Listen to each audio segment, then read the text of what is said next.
പ്രിയപ്പെട്ടവരെ, പരിശുദ്ധ കന്യാമറിയത്തെ തിരുസഭ എന്നും ആദരിക്കുന്നതും വണങ്ങുന്നതും സഹരക്ഷകയായിട്ടാണ്. അതിൻ്റെ അർത്ഥം യേശുവിൻ്റെ രക്ഷാകര കർമ്മത്തിൽ ഏറ്റവും അധികം പങ്കുചേർന്നത് അവിടുത്തെ അമ്മയായിരുന്നു. ആ അമ്മയെപ്പറ്റി ഈ ദിവസങ്ങളിൽ നാം പഠിച്ചുകൊണ്ടിരിക്കുകയാണ്. ഇന്നത്തെ ഈ ക്ലാസ്സുകളിലേക്കും നിങ്ങളെല്ലാവരെയും ഞങ്ങൾ സ്നേഹപൂർവ്വം സ്വാഗതം ചെയ്യുന്നു. ഇന്ന് നമ്മൾ ഇവിടെ പഠിക്കുവാൻ പോകുന്നത് ഈ ക്ലാസ് ശ്രദ്ധിച്ചുകൊണ്ടിരുന്ന അനേകരിൽ നിന്നും കിട്ടിയ എഴുത്തിൻ്റെ വെളിച്ചത്തിൽ ഒരു ചോദ്യത്തിന് ഉത്തരം കണ്ടുപിടിക്കുക എന്നതാണ്. പല ചോദ്യങ്ങളും ചോദിച്ചെങ്കിലും പ്രധാനമായി പലരും ചോദിച്ചൊരു ചോദ്യമുണ്ട്: മേരിക്ക് വേറെ മക്കളുണ്ടായിരുന്നുവോ യേശുവിനെ കൂടാതെ? പലരുടെയും മനസ്സിൽ ഉയർന്നു വരുന്ന ചോദ്യമാണ് ചില സുവിശേഷ ഭാഗങ്ങൾ വായിക്കുമ്പോൾ. പരമ്പരാഗതമായി സഭ വിശ്വസിക്കുന്നത് മേരിക്ക് ഒരു മകനേ ഉണ്ടായിരുന്നുള്ളൂ, അത് യേശു ക്രിസ്തുവാണ്. മറ്റൊരു മകനെ പറ്റിയോ മകളെ പറ്റിയോ നമുക്കാർക്കും അറിയില്ല. എന്നാൽ ഈ ക്ലാസ് കണ്ടുകൊണ്ടിരിക്കുന്ന ചില റെഫറൻസ് നമുക്ക് തരുന്നുണ്ട്. അതുവഴിയാണ് അവരുടെ സംശയം അവർ ചോദിക്കുന്നത്.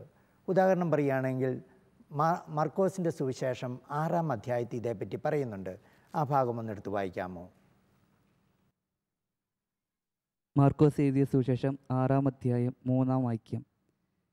ഇവൻ മറിയത്തിൻ്റെ മകനും യാക്കോബ്, യോസെ, യൂദാസ്, ശിമയോൻ എന്നിവരുടെ സഹോദരനുമായ മരപ്പണിക്കാരനല്ലേ? ഇവൻ്റെ സഹോദരിമാരും ഇവിടെ നമ്മുടെ കൂടെയില്ലേ? ഇതുപോലെ തന്നെ മറ്റൊന്ന് അവർ ചോദിക്കുന്ന ഇതാണ്. മത്തായിയുടെ സുവിശേഷത്തിൽ 13-ാം അധ്യായം 55-ാം വാക്യം അതൊന്നെടുത്ത് വായിച്ചേ. ഇവൻ ആ തച്ചൻ്റെ മകനല്ലേ? മറിയമല്ലേ ഇവൻ്റെ അമ്മ? യാക്കോബ്, ജോസഫ്, ശിമയോൻ, യൂദാസ് എന്നിവരല്ലേ ഇവൻ്റെ സഹോദരന്മാർ? ഇവൻ്റെ സഹോദരിമാരും നമ്മുടെ കൂട്ടത്തിലുണ്ടല്ലോ. ഇതിൽ നിന്ന് നിങ്ങൾ എന്താണ് മനസ്സിലാക്കുന്നത്? തീർച്ചയായിട്ടും ഈ ബൈബിൾ വായിക്കുമ്പോൾ നമ്മൾ സ്വാഭാവികമായിട്ട് വിചാരിക്കും മറിയത്തിന് വേറെ മക്കളുണ്ടായിരുന്നു, അതുകൊണ്ടാണല്ലോ പേരെടുത്ത് പറയുന്നുണ്ടല്ലോ. തീർച്ചയായിട്ടും ആരും സംശയിച്ചു വന്നൊരു ചോദ്യമാണത്. ശരിയാണ്, കൃത്യമായി പേര് പറയുന്നുണ്ട്. ജാക്കോബ്, ജോസെ, യൂദാസ്, ശിമയോനൊക്കെ ഇല്ലേ? അത് തന്നെ മത്തായിയുടെ സുവിശേഷത്തിലും പറയുന്നുണ്ട്. നമുക്ക് ഇതിനൊരു ഉത്തരം കണ്ടുപിടിക്കുവാൻ വേണ്ടി ഇതേ ബൈബിളിലേക്ക് തന്നെ നിങ്ങളെ ഞാൻ ക്ഷണിക്കുകയാണ്. യൂദാസിൻ്റെ ലേഖനം ഭാഗമൊന്നെടുത്ത് വായിക്കുക. എപ്രകാരമാണ് യൂദാസ് തൻ്റെ ലേഖനം ആരംഭിക്കുന്നത്? യൂദാസ് എഴുതിയ ലേഖനം 1-ാം അധ്യായം 1-ാം വാക്യം. യേശുക്രിസ്തുവിൻ്റെ ദാസനും യാക്കോബിൻ്റെ സഹോദരനുമായ യൂദാസ്, പിതാവായ ദൈവത്താൽ സ്നേഹിക്കപ്പെടുന്നവരും യേശുക്രിസ്തുവിന് വേണ്ടി കാത്തു സൂക്ഷിക്കപ്പെടുന്നവരുമായ വിളിക്കപ്പെട്ടവർക്ക് എഴുതുന്നത്, നിങ്ങളിൽ കരുണയും സമാധാനവും സ്നേഹവും സമൃദ്ധമായി ഉണ്ടാകട്ടെ. ബൈബിൾ പണ്ഡിതന്മാർ പറയുന്നത് മത്തായിയുടെ സുവിശേഷത്തിലും മർക്കോസിൻ്റെ സുവിശേഷത്തിലും പറയുന്ന യൂദാസാണ് ഈ ലേഖനം എഴുതിയത്. അങ്ങനെയെങ്കിൽ യൂദാസ് എന്തുകൊണ്ട് ഇങ്ങനെ എഴുതി? യേശുക്രിസ്തുവിൻ്റെ ദാസനും യാക്കോബിൻ്റെ സഹോദരനുമായ യൂദാസ് എന്നാണ് പറയുന്നത്. മറിയത്തിൻ്റെ മകനായിരുന്നെങ്കിൽ യൂദാസ് എഴുതേണ്ടതല്ലായിരുന്നോ യേശുവിൻ്റെ സഹോദരനായ യൂദാസ് എന്ന്? അതിന് പകരം എഴുതിയിരിക്കുന്നത് യേശുക്രിസ്തുവിൻ്റെ ദാസനായ യൂദാസ് എന്നാണ്. ഇതിൽ നിന്ന് നമ്മൾ മനസ്സിലാക്കുന്നത് യേശുക്രിസ്തുവിൻ്റെ യഥാർത്ഥത്തിലുള്ള സഹോദരൻ അല്ലായിരുന്നു എന്നുള്ളതാണ്. ഇതോടൊപ്പം മർക്കോസിൻ്റെ സുവിശേഷം 15-ാം അധ്യായം 40-ാമത്തെ വാക്യം ഒന്നെടുത്ത് വായിച്ചേ. ഇതെല്ലാം കണ്ടുകൊണ്ട് ദൂരെ കുറേ സ്ത്രീകളും നിന്നിരുന്നു. മഗ്ദലേന മറിയവും യോസയുടെയും ചെറിയ യാക്കോബിൻ്റെയും അമ്മയായ മറിയവും സലോമിയും അക്കൂട്ടത്തിൽ ഉണ്ടായിരുന്നു. യേശു ഗലീലിയിലായിരുന്നപ്പോൾ അവനെ അനുഗമിക്കുകയും ശുശ്രൂഷിക്കുകയും ചെയ്തവരാണ് ഇവർ. കൂടാതെ അവനോട് കൂടെ ജെറുസലേമിലേക്ക് വന്ന മറ്റനവധി സ്ത്രീകളും അവിടെ ഉണ്ടായിരുന്നു. യേശുവിൻ്റെ ക്രൂശാരോഹണത്തെപ്പറ്റി പറയുന്ന രംഗത്താണ് മർക്കോസ് സുവിശേഷൻ ഇത് കൊണ്ടുവരുന്നത്. എന്നിട്ടിവിടെ വ്യക്തമായി പറയുന്നുണ്ട് ആരൊക്കെയായിരുന്നു അകലെ നിന്നിരുന്നത്. മഗ്ദലേന മറിയവും യോസയുടെയും ചെറിയ യാക്കോബിൻ്റെയും അമ്മയായ മറിയവും. അപ്പം യോസയെയും ചെറിയ യാക്കോബിനെയും മുമ്പത്തെ സുവിശേഷത്തിൽ അവിടെ രേഖപ്പെടുത്തിയിട്ടുണ്ട്. അപ്പോൾ അവരും മേരിയുടെ മക്കളായിരുന്നില്ല. അതാണ്. ഇനി എന്തുകൊണ്ടാണ് സുവിശേഷത്തിൽ നാം കാണുന്നുണ്ട് സഹോദരന്മാർ സഹോദരിമാർ യേശുവിൻ്റെ സഹോദരനെ പറ്റി പറയുന്നത്? അത് മനസ്സിലാക്കണമെങ്കിൽ നമ്മൾ ബൈബിളിനെ സമഗ്രമായി പഠിക്കേണ്ടിയിരിക്കുന്നു. അതായത് ആദെൽഫെ, അതാണ് ഗ്രീക്ക് പദം സഹോദരിമാർ. 26 പ്രാവശ്യം ഇത് സുവിശേഷത്തിൽ തന്നെ ഉപയോഗിച്ചിട്ടുണ്ട്.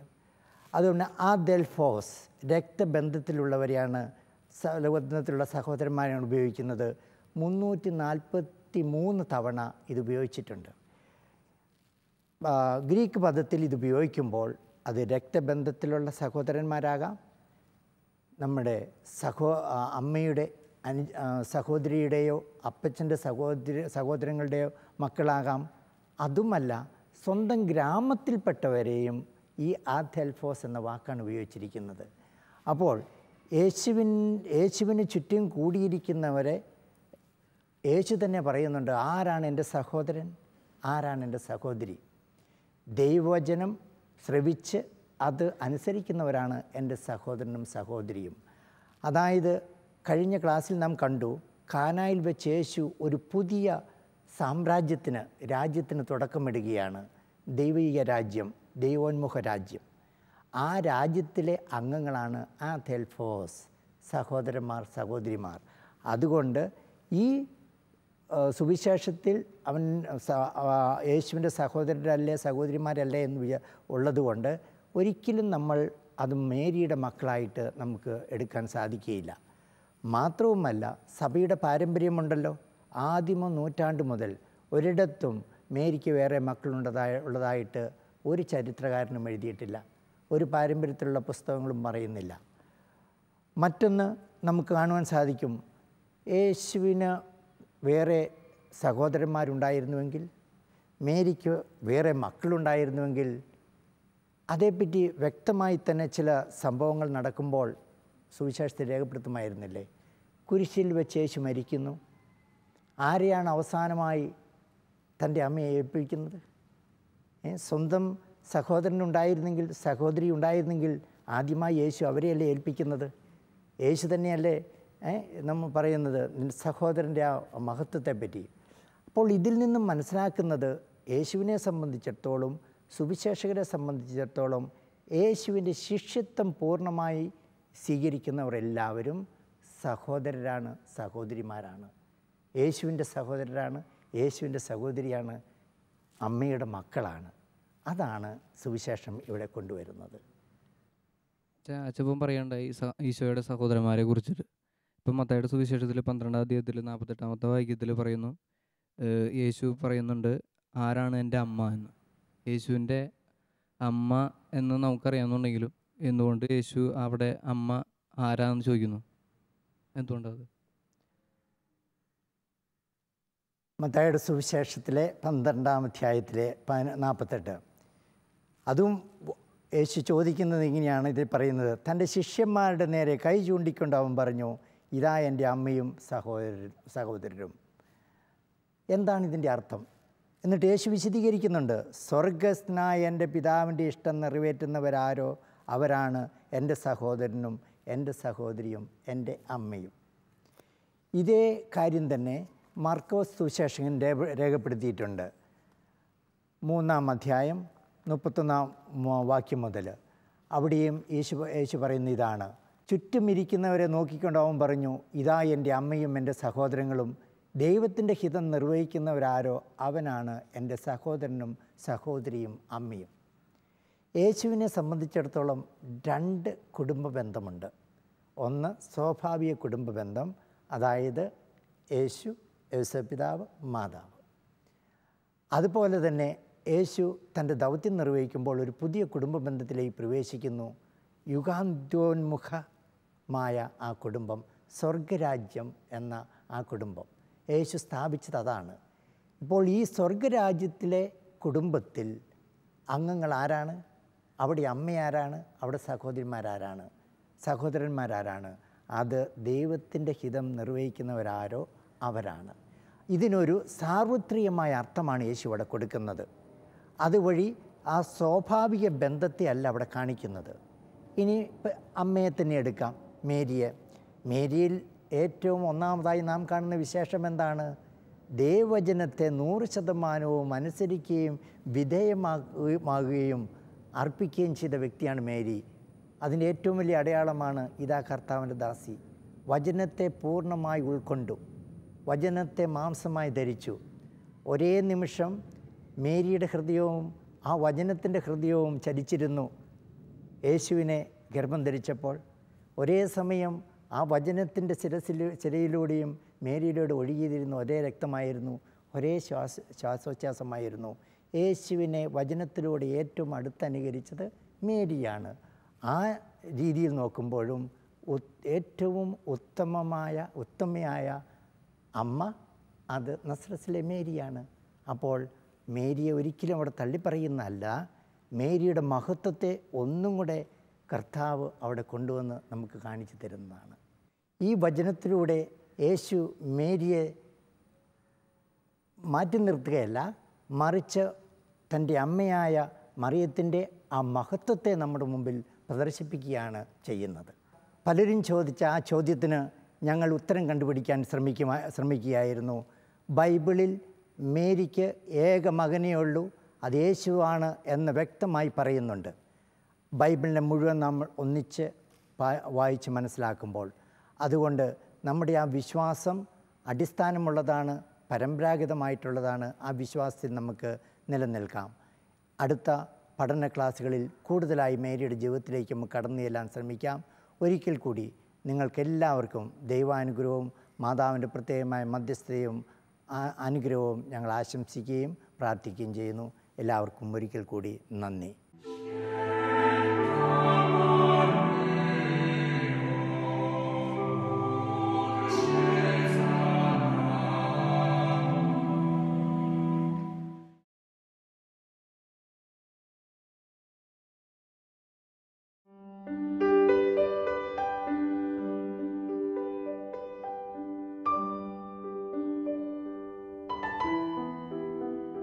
ലുത്തിനിയ രഹസ്യങ്ങളുടെ ആദ്യ ഭാഗത്തെ ഏറ്റവും സുന്ദരമായ ഒരു വിശേഷണമാണ് കന്യകാത്വത്തിന് ഭംഗം വരാത്ത മാതാവേ എന്നത്. ഒരു കന്യകയായിരിക്കെ തന്നെ ഈശോയെ ഗർഭം ധരിക്കുകയും ഈശോയെ പ്രസവിക്കുകയും നിത്യകന്യകയായി തുടരുകയും ചെയ്തതാണ് മറിയത്തിൻ്റെ കന്യകാത്വത്തിൻ്റെ പ്രത്യേകത. ഈശോയുടെ ജനനം കന്യകയിൽ നിന്നോ എന്നത് ദൈവശാസ്ത്ര തലത്തിൽ വളരെയേറെ പഠനങ്ങൾക്കും ചർച്ചകൾക്കും വിധേയമാക്കപ്പെട്ട ഒരു വിഷയമാണ്. മറിയത്തിൻ്റെ കന്യകാത്വം നാം ചിന്തിക്കുമ്പോൾ കർത്താവ് നിന്നോടുകൂടെ എന്ന മാലാഖയുടെ വചസ്സുകൾ ഏറെ മനസ്സിലാക്കേണ്ടതുണ്ട്. ദൈവാത്മാവുമായുള്ള അവളുടെ മണവാട്ടി ബന്ധം അവളെ പൂർണ്ണമായ ദൈവൈക്യത്തിലേക്ക് നയിക്കുന്നു. ദൈവത്തിനായി തിരഞ്ഞെടുക്കപ്പെട്ട അവൾ ഒരു പ്രത്യേക ദൗത്യത്തിനായി പരിശുദ്ധാത്മാവിനാൽ പൂരിതയാകുന്നു. സീനായ് മലയിൽ വെച്ച് പ്രകാശത്തിൻ്റെ മേഘം മോശയെ ആവരണം ചെയ്തു. താബോർ മലയിൽ രൂപാന്തരവേളയിൽ ഈശോയും മോശയും ഏലിയായും മേഘത്താൽ ആവൃതരായി. അതുപോലെ അത്യുന്നതൻ്റെ ശക്തി മറിയത്തെയും ആവരണം ചെയ്തു. പുറപ്പാടിൽ അത്യുന്നതൻ്റെ ശക്തി സന്നിധി കൂടാരത്തിൽ നിറഞ്ഞു എന്നതുപോലെ മറിയത്തിൻ്റെ ശരീരത്തിലേക്ക് ദൈവത്തിൻ്റെ മഹത്വം ഇറങ്ങി വന്നു. മറിയത്തിൻ്റെ കന്യകാത്വം അസാധാരണമായ ഒരു രഹസ്യമാണ്. ദൈവത്തെ പൂർണ്ണമായി സ്വീകരിക്കുവാനായി അവൾ ദൈവത്തോടൊപ്പം തനിച്ചായിരുന്നു.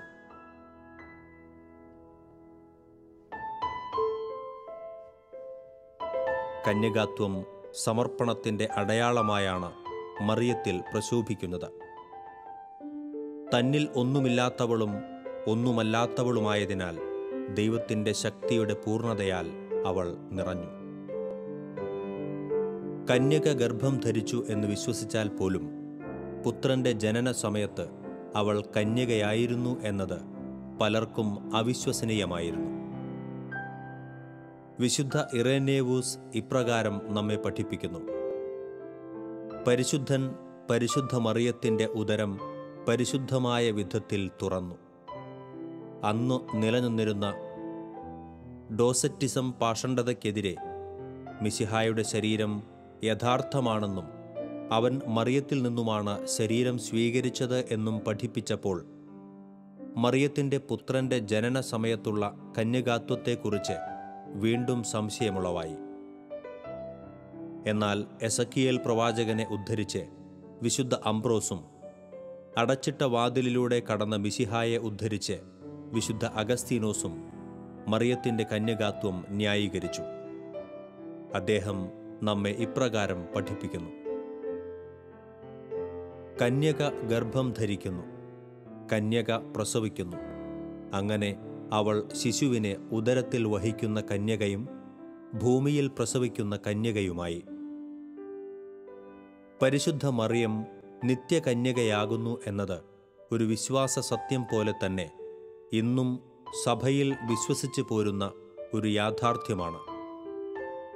രണ്ടാം വത്തിക്കാൻ സുനഹദോസ് ഇവയെ അംഗീകരിച്ച് നമ്മെ ഇപ്രകാരം പഠിപ്പിക്കുന്നു: സഭയും മറിയത്തിൻ്റെ കന്യകാത്വവും ഏറെ ബന്ധപ്പെട്ട് കിടക്കുന്നു.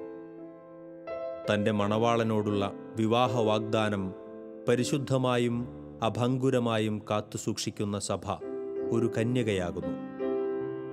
സ്വനാഥൻ്റെ മാതാവിനെ അനുകരിച്ചുകൊണ്ട് പരിശുദ്ധാത്മാവിൻ്റെ ശക്തിയാൽ അഖണ്ഡമായ വിശ്വാസവും ഉറച്ച പ്രതീക്ഷയും ആത്മാർത്ഥമായ ഉപവിയും കന്യാത്വ പരിശുദ്ധിയോടെ സഭ കാത്തുസൂക്ഷിക്കുന്നു. തിരുസഭയും കന്യകാമറിയവും കന്യകമാരാകുന്നു. ആത്മാവിനെയും ശരീരത്തെയും പൂർണ്ണമായും ദൈവത്തിന് സമർപ്പിക്കുന്നതാണ് കന്യകാത്വം എന്ന് മനസ്സിലാകുമ്പോൾ പ്രസവവേളയിലും പിന്നീടും മറിയം നിത്യകന്യകയായിരുന്നുവെന്ന് നമുക്ക് എളുപ്പത്തിൽ മനസ്സിലാകും. മാത്രമല്ല, സ്വാഭാവിക രീതിയിൽ യേശുവിനെ പ്രസവിക്കുക വഴി മറിയത്തിൻ്റെ മാതൃത്വത്തിലും കൂടുതൽ പൂർണ്ണത കൈവന്നിരിക്കുകയാണ്. ലുത്തിനിയയുടെ ആരംഭത്തിൽ മറിയത്തിൻ്റെ കന്യകാത്വം എന്നു പറഞ്ഞ് പ്രാർത്ഥിക്കുന്ന വിശ്വാസികളായ നാം മറിയത്തിൻ്റെ പരിശുദ്ധിയെ പുകഴ്ത്തുകയും ദൈവപിതാവിൻ്റെ അനന്തകൃപയെ വാഴ്ത്തുകയുമാണ് ചെയ്യുന്നത്. പരിശുദ്ധിയോടെ ദൈവസന്നിധിയിൽ വ്യാപരിക്കാനുള്ള വലിയൊരു ക്ഷണമാണ് മറിയം ഇതിലൂടെ നമുക്ക് മുന്നിൽ വരച്ചു ചേർക്കുന്നത്.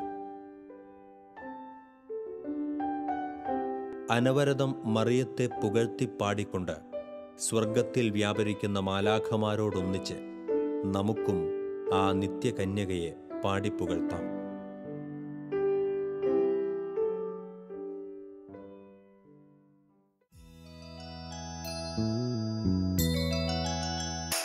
ഹൃദയം പകർന്നു വിളിക്കുമ്പോൾ അരികിൽ വരും അമലോത്ഭവയാമമ്മ,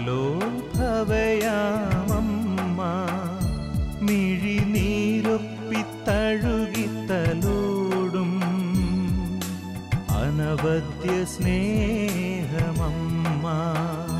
ഹൃദയം പകർന്നു വിളിക്കുമ്പോൾ അരികിൽ വരും അമലോത്ഭവയാമമ്മ,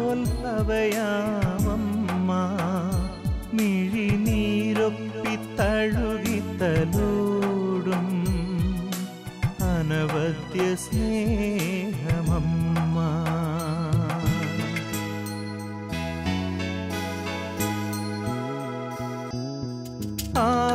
ആപത്തിലുലയാതെ താങ്ങായി വരും പാരിൻ സഹരക്ഷയമ്മ, പാപത്തിൽ വീഴാതെ തുണയായി വരും പരിശുദ്ധ കന്യയാണമ്മ. പരിശുദ്ധനേശുവിൻ തിരുസന്നിധിയിൽ മാധ്യസ്ഥ്യമേകുന്നോരമ്മ, മക്കളെ കാക്കുന്ന മരിയാംബിക. ഹൃദയം പകർന്നു വിളിക്കുമ്പോൾ അരികിൽ വരും അമലോത്ഭവയാമമ്മ, മിഴിനീരൊപ്പിത്തഴുകിത്തലോടും അനവദ്യ ഹൃദയം തകർന്നു വിളിക്കുമ്പോൾ അരികിൽ വരും അമലോത്ഭവയാമമ്മ. മിഴിനീരൊപ്പിത്തഴുകിത്തലോടും അനവദ്യ സ്നേഹ